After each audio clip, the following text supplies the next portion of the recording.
Bien, bonjour à tous et bienvenue pour cette visioconférence consacrée à l'hydrogène et la ruée vers l'éco-aviation que nous allons explorer ici en Bretagne, à Saint-Grégoire.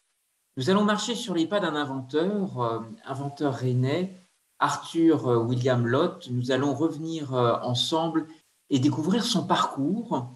et imaginer comment ces découvertes pourraient encourager demain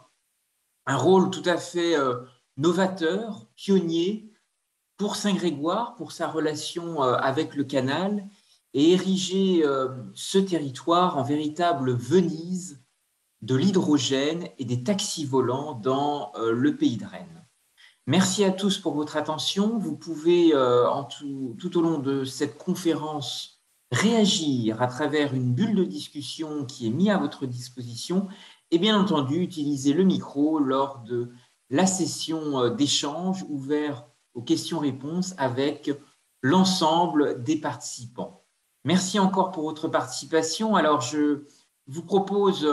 un conducteur qui va nous permettre de réfléchir ensemble à l'avenir de l'hydrogène en nous inscrivant dans la riche histoire du territoire. Et je voudrais vous proposer de rentrer dans ce sujet en utilisant le prisme d'un jumelage. Un jumelage méconnu, vous savez que de l'autre côté de l'Atlantique, il existe une municipalité, Saint-Grégoire, et même une montagne, Mont-Saint-Grégoire. Et cette histoire de pionniers, de découvreurs qui ont établi la Nouvelle-France dans l'actuel Canada, dispose de chemins de mémoire extrêmement riches avec la Bretagne, avec l'Ille-et-Vilaine. Pas seulement à Saint-Malo, mais aussi dans tout l'arrière-pays, dans les terres. Et il est heureux aujourd'hui de réactualiser ce très grand passé de découverte, ce grand passé d'ouverture. Et je vous propose, à travers cette ouverture transatlantique, depuis Saint-Grégoire, de réfléchir à la façon dont notre territoire pourrait redevenir un carrefour à la découverte d'autres cultures. Si nous parlons d'éco-aviation aujourd'hui, effectivement, il est intéressant de se plonger dans les temps pionniers qui ont à la fois marqué de grandes épopées en Bretagne, mais aussi de l'autre côté de l'Atlantique au Québec. Et puis regarder comment finalement, en ce qui concerne les énergies du futur, alors l'hydroélectricité au Québec qui est l'une des pépites de cette belle province, mais en Bretagne aussi, il y a, avec l'avenir de l'hydrogène, de très grands destins industriels à imaginer avec les filières agroalimentaires, avec les énergies du futur, avec les sciences du vivant, avec la botanique et avec les filières de nutrition santé, biotech également, parce que vous savez que des projets extrêmement pionniers sont en train d'émerger pour produire notamment de l'hydrogène à base d'urine de porc, ce qui est quelque chose qui est extrêmement intéressant par rapport à la filière porcine bretonne.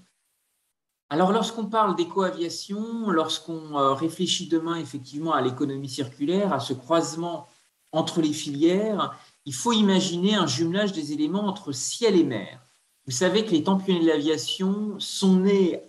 dans des hangars à bateaux avec les premiers hydravions en bois et en tissu.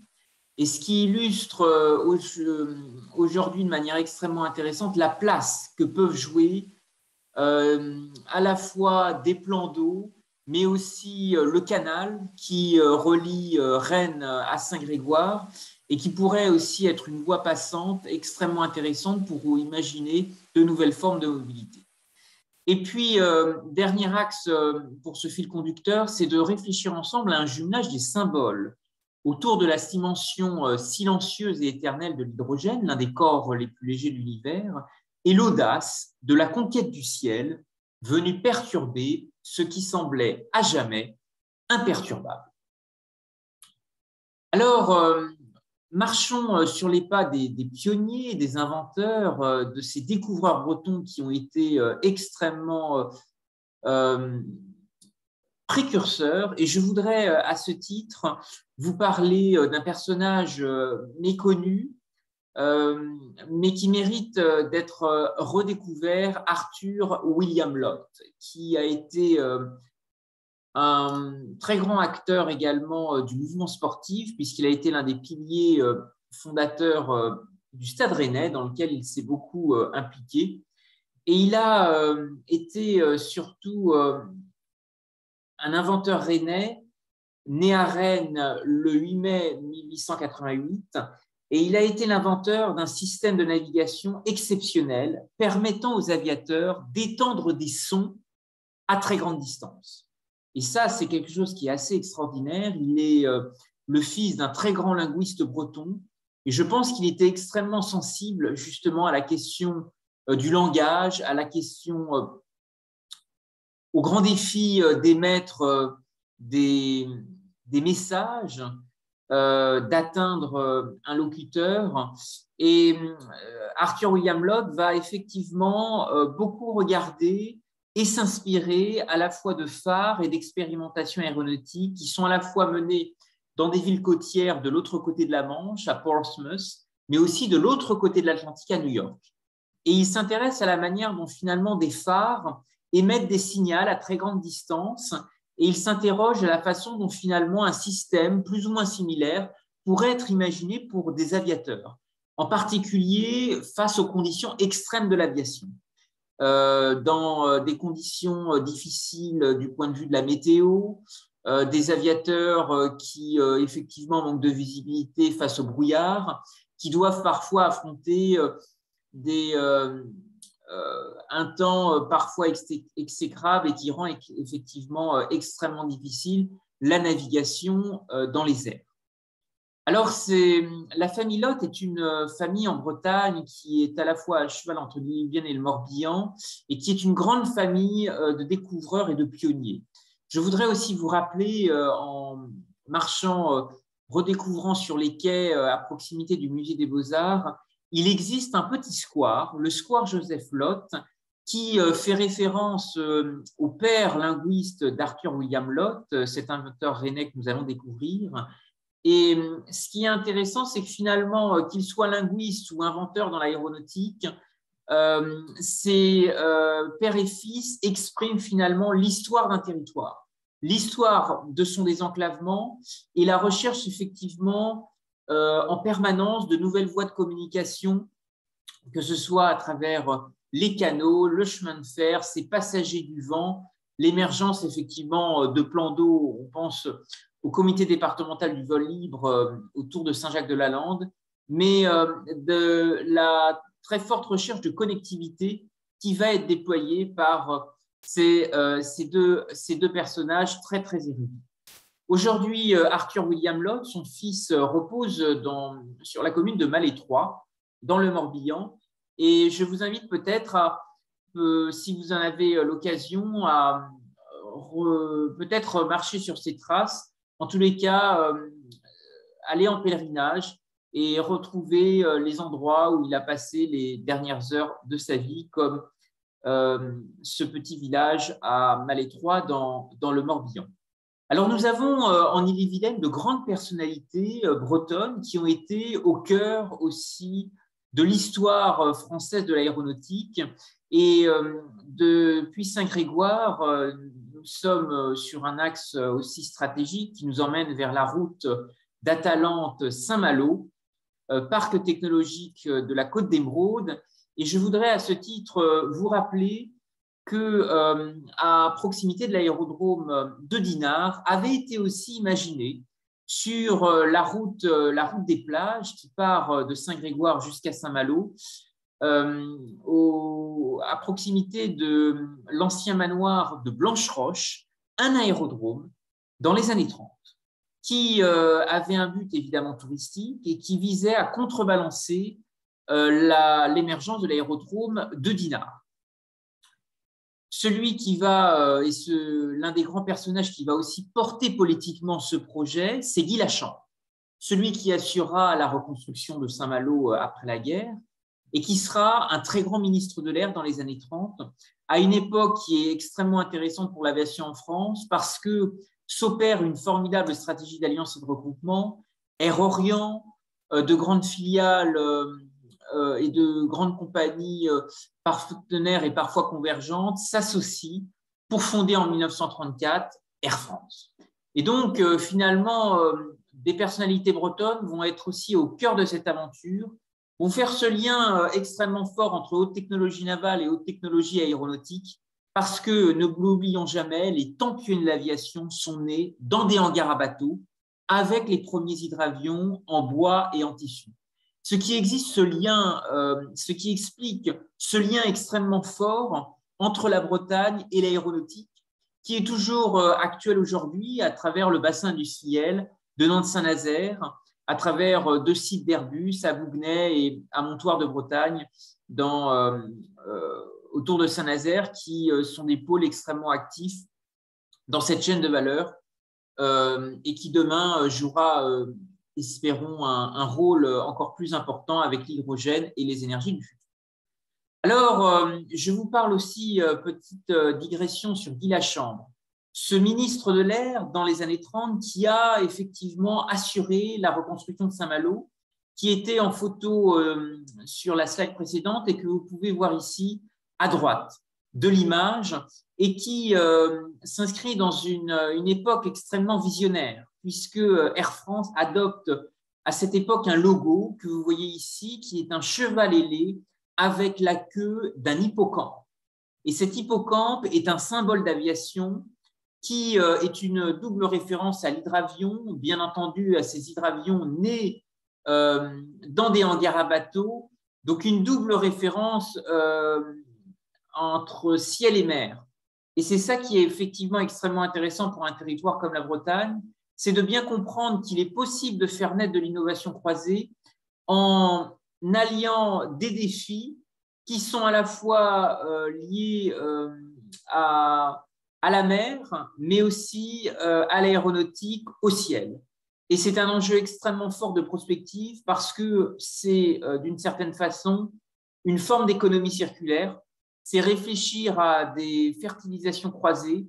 des innovations qui peuvent fertiliser une chaîne de valeur extrêmement intéressante de savoir-faire créatif, d'ingénierie de projet et de gouvernance de territoire extrêmement ambitieuse. Alors, de grands pionniers de l'aviation transmanche, nous en avons connu de nombreux. Je voudrais ici vous citer en photo celui que vous voyez apparaître, c'est Félix du Temple, avec son frère Louis, qui en 1857 va faire décoller un premier avion motorisé à échelle réduite. Vous avez en photo ici de représenter ce schéma qui est le premier brevet à l'époque qu'il a déposé et qui est une formidable inspiration de biomimétisme puisque vous voyez que Félix du Temple en réalité s'inspire du vol des oiseaux et par ce biomimétisme imagine un véhicule nomade en vol libre. Ce qui va peut-être amener demain Saint-Grégoire à réfléchir à une nouvelle relation transatlantique. Vous savez qu'il existe, comme je vous l'indiquais en introduction, une municipalité de l'autre côté de l'Atlantique, au Québec, qui s'appelle également Saint-Grégoire. Et nous avons la chance aussi d'avoir au Canada une montagne, Mont-Saint-Grégoire. Et si les chemins de mémoire sont aussi riches entre la Bretagne et le Québec, eh bien, peut-être que demain, de nouvelles industries pourraient être encouragées dans les industries du futur. Surtout que l'actuel Premier ministre du Québec, François Legault, a été l'un des cofondateurs de la compagnie Air Transat. D'où l'intérêt, effectivement, de débattre aujourd'hui de ce sujet de l'autre côté de l'Atlantique, à un moment où une coopération entre Bombardier et Airbus a permis de faire naître des monocouloirs A220 extrêmement positionnés pour tirer leur épingle du jeu dans les énergies propres. Et Bombardier qui fabrique, vous savez, de nombreux trains, les TER en Bretagne sont des trains Bombardier, eh bien, finalement, cette grande entreprise de transport qui s'est alliée avec Airbus pourrait certainement développer peut-être des liens, d'imaginer demain des dynamiques collaboratives avec des grands donneurs d'ordre, des sous-traitants en Bretagne. Nous avons eu de grandes sagas industrielles dans le domaine de l'aviation et je voudrais vous citer notamment sur la côte d'Émeraude, du côté de Dinard, une grande entreprise que beaucoup d'entre vous connaissent peut-être, qui est Rousseau Aviation et qui a tracé sur son sillage aussi une chaîne de valeur extrêmement intéressante puisqu'il existe toujours à Dinard des entreprises extrêmement actives, pas seulement dans l'aéronautique, mais aussi dans le spatial, ce qui est aussi une industrie d'avenir extrêmement importante en lien avec le secteur des télécommunications, l'économie numérique, les filières de la mer qui sont extrêmement importantes avec les Côtes d'Armor et le Finistère. Je pense en particulier à Pleumeur-Vaudou et à la French Tech qui rayonnent jusqu'à Brest. Alors, j'ai voulu préparer cette conférence en marchant effectivement dans l'histoire de pionniers, de découvreurs. L'aviation a été un sujet qui m'a beaucoup intéressé en réalisant des recherches sur les traces de mon arrière-grand-père qui était bijoutier horloger dans la baie du Mont-Saint-Michel. Et vous avez ici en photo l'emplacement historique de cette bijouterie-horlogerie qui était située dans la grande rue d'Estuard et qui va très tôt développer une véritable passion pour l'innovation. Si j'avais à vous résumer en une phrase l'état d'esprit de cette bijouterie-horlogerie et de cette culture de l'innovation, je vous ai mis la formule en bas de cette slide. L'horlogerie a besoin d'OPA. Oser, préparer et anticiper le monde de demain. Alors, cette bijouterie horloger dans la baie du Mont-Saint-Michel va beaucoup mettre en valeur une marque de montre suisse qui est la marque Zenith et qui aura un lien extrêmement fort avec des aviateurs, en particulier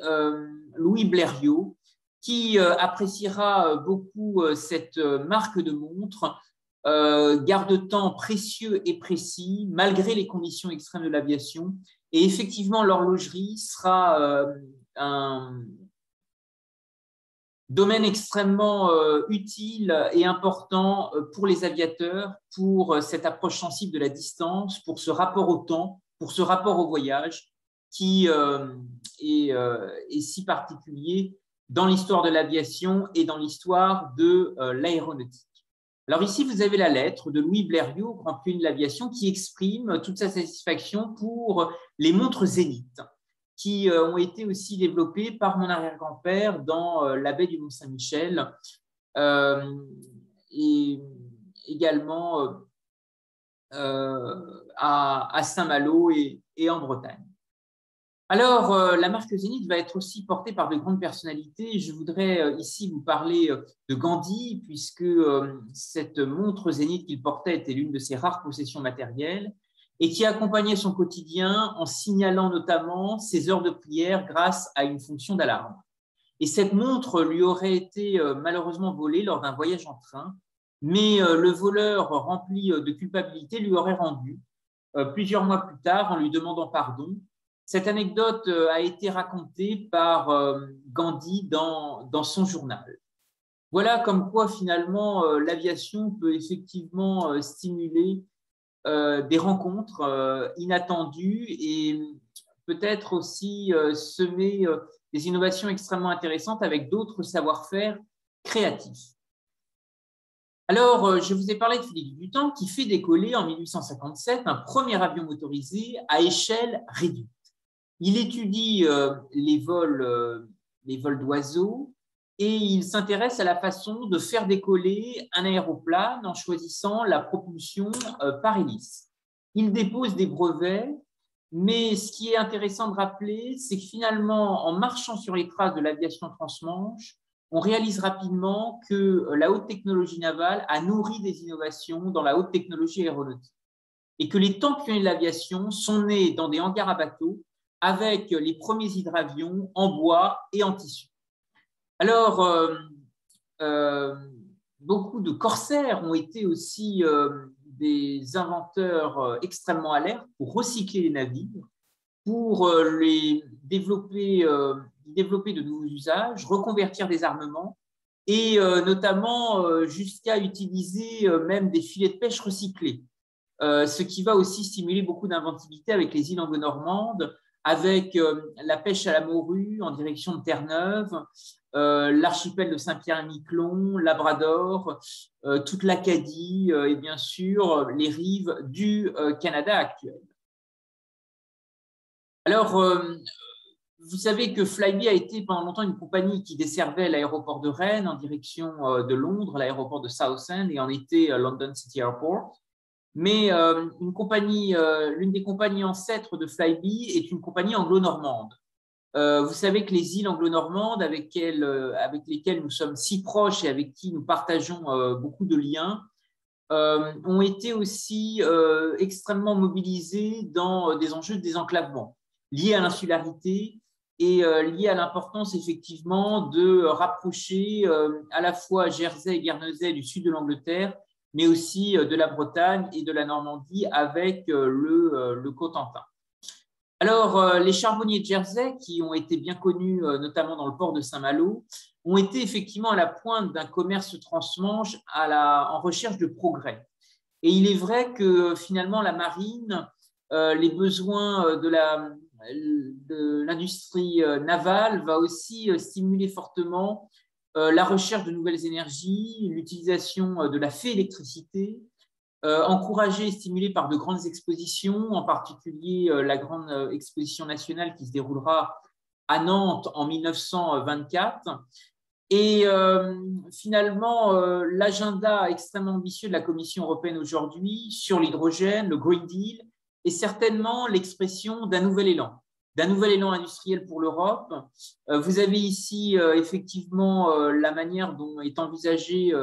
cet agenda jusqu'en 2030, promu par les institutions européennes, et comment à Bruxelles, la Commission européenne envisage effectivement des capacités de production d'hydrogène renouvelable avec des systèmes énergétiques intégrés et une véritable filière de l'hydrogène renouvelable à partir de 2030. Ce plan hydrogène ambitieux est aussi décliné dans les régions et je vous invite ici à regarder comment finalement la région Bretagne s'est emparée de ce projet. Vous avez la carte, le plan hydrogène déployé par la Bretagne avec différents pôles régionaux que vous pouvez voir ici, des projets qui sont intéressants à la fois parce qu'ils associent le littoral mais aussi les terres. Vous avez aussi de façon intéressante des îles qui sont mobilisées. Je vous parlais tout à l'heure des îles anglo-normandes, mais si vous regardez sur cette carte dans le Finistère, vous avez notamment Molène Stockage H2, Brest qui aussi regarde des projets intéressants avec la mer d'Iroise, Lorient, Vannes qui travaille sur pas mal d'expérimentations dans le golfe du Morbihan, et puis en Ille-et-Vilaine, à la fois La Roche-aux-Fées, mais aussi Redon, qui veut développer aussi une filière assez importante, tout comme Saint-Malo également, et Rennes, sans oublier Quimper et le centre Bretagne, actifs dans ce domaine. Alors, ce plan hydrogène mobilise la région Bretagne, il mobilise aussi d'autres régions frontalières. Ici, vous avez notamment ce qui est développé par la région Normandie, avec des éléments intéressants, puisque vous voyez un axe fort qui se développe notamment sur l'axe Seine, en associant à la fois Le Havre, Rouen, donc ce qui insiste véritablement sur la dimension fluviale que Canaux de Bretagne pourrait aussi développer de son côté avec Saint-Grégoire et les autres villes le long du canal et Rennes Métropole. Le canal de Nantes à Brest aussi, qui est une artère vitale pour la Bretagne et qui pourrait être un lieu d'expérimentation tout à fait intéressant.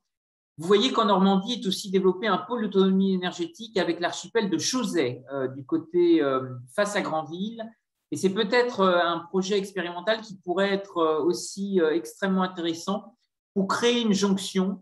peut-être avec la vallée de la Rance jusqu'à Dinan et relier aussi le canal d'Ille-et-Rance, qui peut devenir un poumon extrêmement stratégique dans les économies du futur. Ici, vous avez l'écosystème hydrogène tel qu'il est déployé en Pays de la Loire, avec un axe fort sur la partie Nantes-Saint-Nazaire et son bassin industriel, une dynamique très forte aussi poussée dans la Sarthe avec Le Mans, et également en Vendée, avec tout l'écosystème Vendée Hydrogène qui se met en place, et enfin d'autres dynamiques développées. Je vais vous parler de Redon, mais aussi Nozay, le Lion d'Angers, en Cholet et la Mayenne, et aussi Angers, la capitale de l'Anjou. Alors, l'odyssée des matériaux biosourcés a été extrêmement forte en Bretagne, en Ille-et-Vilaine. D'abord, elle a été porteuse de beaucoup d'initiatives pionnières dans le pays de Saint-Malo, à travers des industries qui ont valorisé les algues, le sable coquillé, qui ont utilisé beaucoup les ressources de la mer. Mais n'oublions pas l'agroalimentaire, la filière porcine, qui va peut-être demain irriguer un nouveau sillon à travers le projet Greenpeak, qui vise à transformer de l'urine de porc en hydrogène vert. Et vous savez qu'aujourd'hui, 20 litres d'urine de porc peuvent, d'après des études qui ont été menées, permettre de produire 1 kilo d'hydrogène vert. Ce kilo d'hydrogène, à quoi peut-il servir? Eh bien, parcourir une centaine de kilomètres en voiture. Ce qui est extrêmement intéressant, avec un processus alimenté par des éoliennes, et l'urine recueillie à la source, puis filtrée, ressort à l'état de carburant vert. Alors, est-ce que cette urine de porc, transformée en hydrogène renouvelable, pourrait demain irriguer un nouveau chemin vers la route des biocarburants en Bretagne, vers l'hydrogène, et comment des smart cities, comment Saint-Grégoire pourraient effectivement devenir des villes extrêmement inventives et ambitieuses dans ce domaine. Alors, je vous propose de réfléchir et de questionner ce moment de rencontre et de prospective ensemble autour de 3 questions. D'abord, quelles relations ont pu exister entre hydrogène et écoaviation? Quelles dynamiques collaboratives ont pu émerger? Et quels enseignements en tirer pour imaginer demain? Alors, je vous ai parlé d'un aviateur, Félix Dutemple, mais ici, vous avez une innovation que je trouve assez remarquable en photo, qui est un canot de course imaginé, inventé par Léon Levavasseur, avec ce modèle Antoinette, du prénom de la fille de l'investisseur, qu'il avait soutenu en 1905. Et voyez que finalement, la forme de son premier prototype épouse tout simplement la forme d'un bateau dans lequel il a ajouté des ailes et conçu un prototype pour imaginer un véhicule nomade en vol libre. Alors, Félix Dutemple a été effectivement un pionnier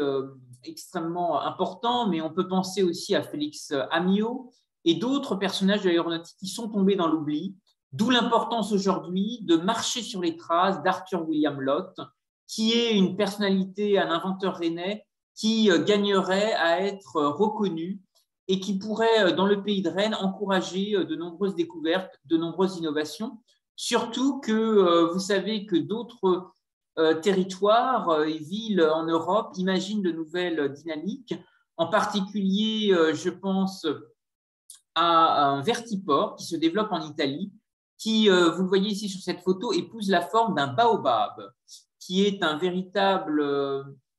projet extrêmement intéressant, qui associe à la fois une agence de design italienne et un constructeur chinois, Iwang, qui développe des taxis volants et qui a mis en place un partenariat notamment avec la ville de Lyon.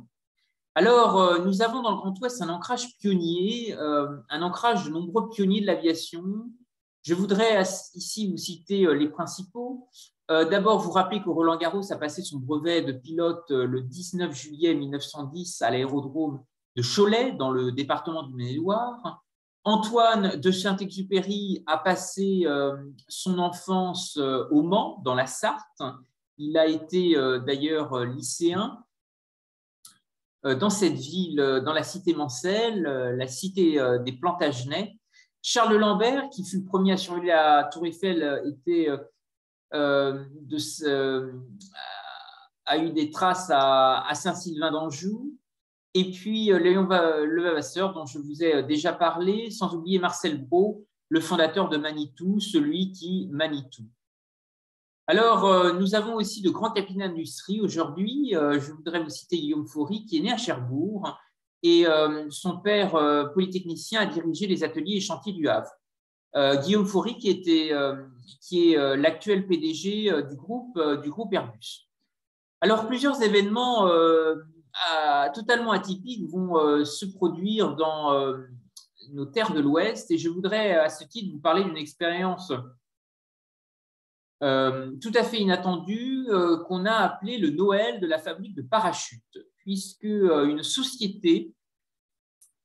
basée du côté de Cholet, l'Aviorex Dreyfus, a ouvert en 1938 une unité et va beaucoup recruter des femmes ouvrières dans le secteur du textile. Et lors d'un Noël, on va réaliser qu'avec des chutes de tissu, il est possible de réaliser des ballons, et en particulier des ballons dans lesquels il va être imaginé de gonfler ces ballons avec de l'hélium. Et si il est possible de gonfler ces ballons avec de l'hélium, il est possible de transporter du gaz. Et c'est ce qui va être une véritable révolution dans ces industries, ces usines à la campagne, ce grand passé textile qui a marqué le Grand Ouest, en particulier le Choletais, puisque finalement des filateurs de tissus industriels, aussi bien des imprimeurs de tissus utilitaires, vont s'intéresser à la façon dont des toiles peuvent être réutilisées et peut-être permettre aussi demain d'accompagner l'aviation. Vous savez que Roland Garros a passé son brevet d'aviateur à Cholet. Et donc, les filières du textile vont aussi beaucoup aider des industriels, des pionniers dans de nouvelles épopées et de nouvelles aventures. Alors, vous avez aujourd'hui une start-up espagnole qui entend proposer des voyages spatiaux en ballon d'hélium, ce qui montre bien que dans l'utopie de grands penseurs bretons, et je pense à Jules Verne, il est possible d'imaginer encore aujourd'hui de nouvelles capsules, de nouvelles formes de mobilité, ce qui réveille tout à fait la capacité de créativité et d'invention de notre territoire, surtout que si l'hydrogène fait partie aujourd'hui des alternatives pour encourager l'écoaviation et une offre de transport écologique, il existait déjà dans les années 60 de nombreux projets développés à Saint-Nazaire et aussi à Cherbourg, en particulier par l'intermédiaire de la société Air Liquide qui avait exploré des mélanges de gaz, de l'air, en particulier en utilisant de l'hélium. Et cette entreprise faisait déjà tourner dans les années 60 des véhicules et des bus expérimentaux qui fonctionnaient avec des gaz liquéfiés. Alors, l'ouverture maritime est intéressante. Vous savez que des pistes futuristes ont aussi été explorées, à la fois dans le domaine de l'optimisation de transport de méthane, en chargeant des méthaniers vides sur le chemin du retour en CO2, pour produire dans les zones exportatrices, notamment le Qatar et le Golfe Persique, des agrocarburants de troisième génération de type microalgues. Alors, nous avons en Ille-et-Vilaine, avec le projet Énergie Observer, une dynamique hydrogène tout à fait intéressante. Et peut-être que d'autres dynamiques comme celle-ci pourraient inspirer justement des innovateurs et des porteurs de projets innovants. Surtout que l'hélium est aussi un axe de recherche extrêmement important qui intéresse aussi beaucoup les Qataris, de nombreux exportateurs de gaz naturel liquéfié, et qui envisagerait de développer des transferts de technologies avec des Européens. Ce qui montre qu'aujourd'hui, si tous les pays du monde peuvent fabriquer des gaz liquéfiés, il y a certainement des recherches, des dynamiques d'innovation à réinventer et sans doute également de nouvelles alchimies inédites à trouver pour rapprocher des filières qui, encore aujourd'hui, ne se regardent pas. L'hydrogène et le stockage de l'énergie a beaucoup de potentiel et d'avenir, avec des pépites, des startups en gestation et de grands donneurs d'ordre industriels. Je pense à Airbus en particulier, qui travaille notamment sur Pop-Up, un prototype de capsule volante qui envisagerait de transporter des passagers sur des très courtes distances. La structure en carbone de ce prototype est notamment conçue et en partie réalisée à Bougnay, en Loire-Atlantique, mais il existe une centaine de projets similaires qui est mené dans le monde et Airbus ne veut pas rater le coche. Je vous ai parlé avec le Vertiport et le partenaire italien de la démarche chinoise développée par Ewang 184. Et puis, dans les villes du Golfe Persique, dans ces grandes capitales comme Dubaï, une moto volante développée par la police qui et peut-être aussi peut répondre à des besoins en matière de sécurité civile ou tout simplement des besoins aussi pour équiper des polices municipales comme ici à Saint-Grégoire. Et puis en Amérique du Nord, aux États-Unis, au Canada, de nombreuses initiatives aussi de taxis volants qui font parler d'elles, qui associent de grands constructeurs, y compris Porsche. Alors, est-ce que pragmatisme écologique et pragmatisme économique pourraient aussi permettre l'arrivée peut-être d'une éco-compagnie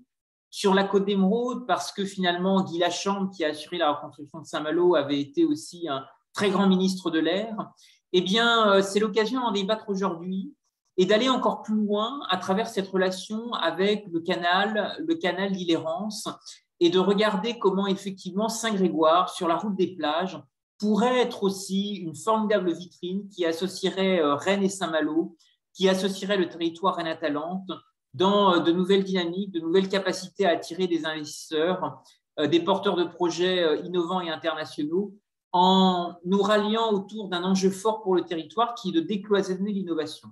Il y a encore trop de projets en Bretagne qui fonctionnent totalement en silo, où l'innovation ne circule pas, reste extrêmement figée, et il est important de trouver de nouvelles passerelles, de nouvelles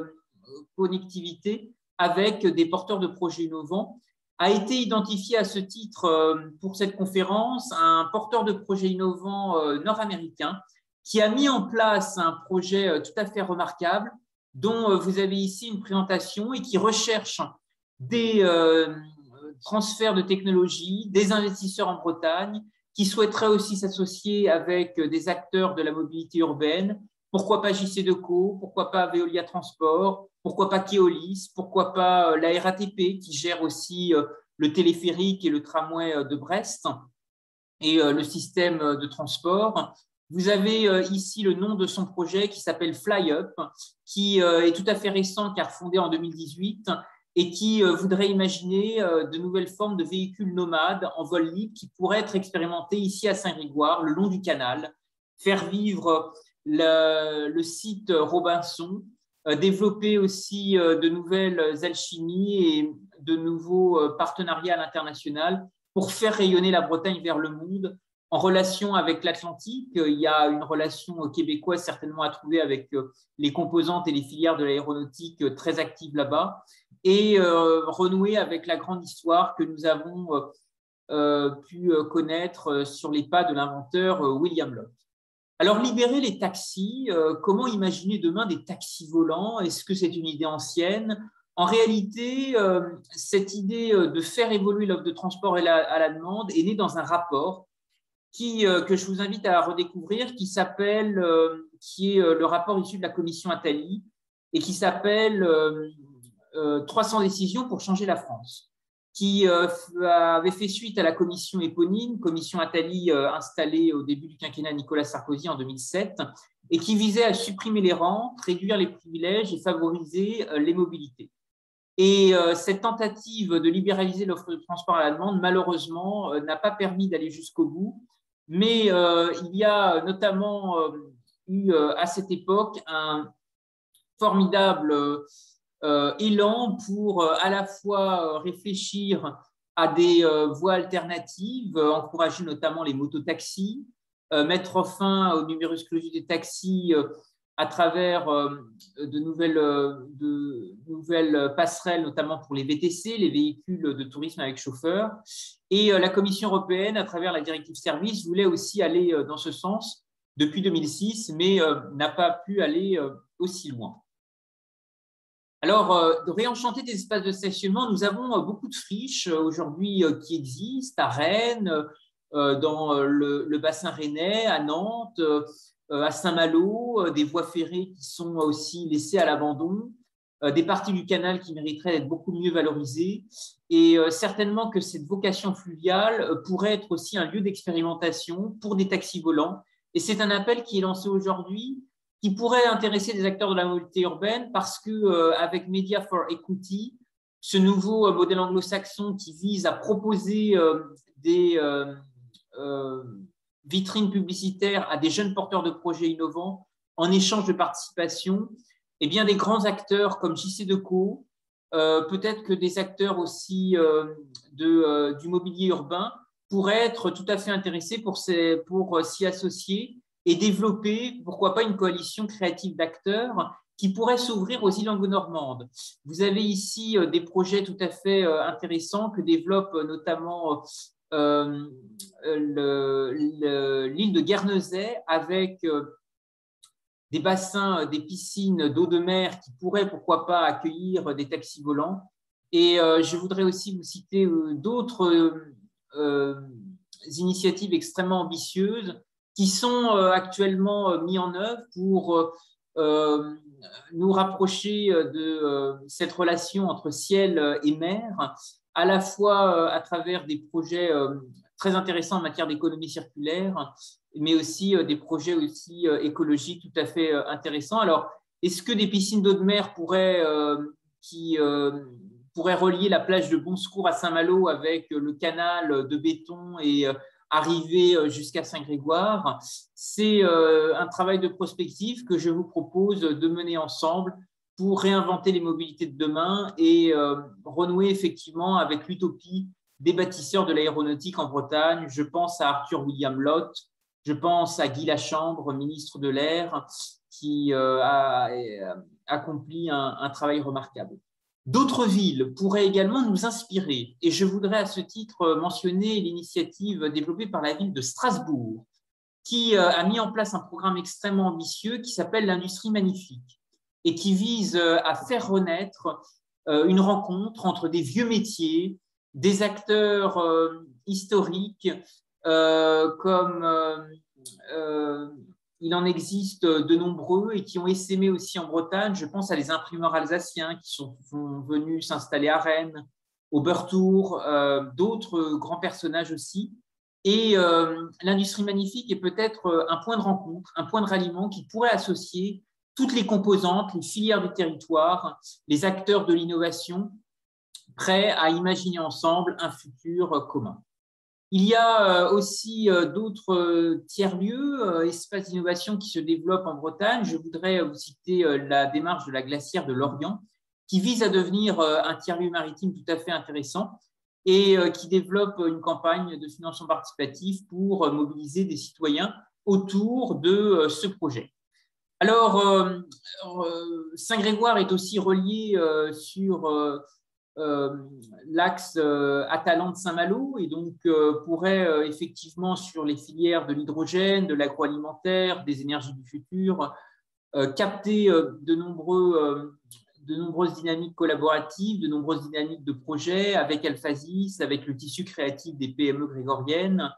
le bassin d'emploi extrêmement actif qui existe sur la commune et l'énergie d'entreprendre extrêmement forte dans le nord de Rennes avec l'ouverture sur le canal qui peut constituer incontestablement une nouvelle passerelle pour répondre à l'engorgement d'un certain nombre de routes et d'axes de communication autour de la commune. Le débat sur l'écoaviation, sur l'hydrogène, que je vous encourage à ouvrir et à développer demain pour la prospective du territoire, doit certainement s'appuyer aussi sur des financements innovants. Il serait intéressant aussi de regarder comment finalement les premiers parcs éoliens citoyens qui sont nés en Bretagne pourraient inspirer justement une mobilisation des coalitions créatives d'acteurs dans le sens de l'efficacité énergétique, de l'investissement socialement responsable et de cette transition énergétique que nous avons ensemble à accomplir. À ce titre, beaucoup de think tanks, de cercles de réflexion ont produit des travaux sur ces thématiques et je voudrais à ce titre vous rappeler le travail mené par Alain Madelin, ancien ministre, que vous pouvez retrouver dans son ouvrage « Unir pour agir », qui justement peut-être nous porte un message d'avenir pour la relation que Saint-Grégoire pourrait imaginer vers le monde, vers l'international, vers une relation transatlantique réinventée avec son homologue Saint-Grégoire au Québec. Et nous pouvons certainement imaginer ensemble de nouvelles dynamiques de partenariat sur l'économie circulaire, sur la transition énergétique, sur l'éco-aviation, parce que le canal peut certainement être ce lieu extrêmement atypique, comme des plans d'eau à Saint-Jacques-de-la-Lande ont permis de faire naître l'aviation dans le pays de Rennes. Je voudrais vous remercier à tous pour votre attention, vous dire qu'il existe un site internet dans lequel vous pouvez suivre l'ensemble des projets totalement inventifs développés dans ce domaine, et en particulier le projet FlyUp, que vous pouvez, sur ce site qui apparaît à l'écran, redécouvrir. Et notamment, si vous souhaitez être mis en relation avec ce porteur de projet nord-américain, vous avez la possibilité de réagir et de lui faire part de vos impressions, vos remarques, vos idées peut-être, si vous pensez que des dynamiques d'innovation pourraient se développer, des transferts de technologies et pourquoi pas des opportunités de partenariat et d'investissement. Je voudrais vous remercier à tous pour votre attention et vous inviter maintenant à ouvrir les échanges avec vous tous. La présentation est à la mise à la disposition de l'ensemble des participants. Elle vous sera adressée par courriel et vous pouvez d'ores et déjà réagir en faisant part de vos questions, en utilisant le micro et, si vous le souhaitez également, la capsule de discussion à votre disposition. Je vous remercie à tous et vous propose de passer maintenant au débat et aux échanges avec vous tous. Merci.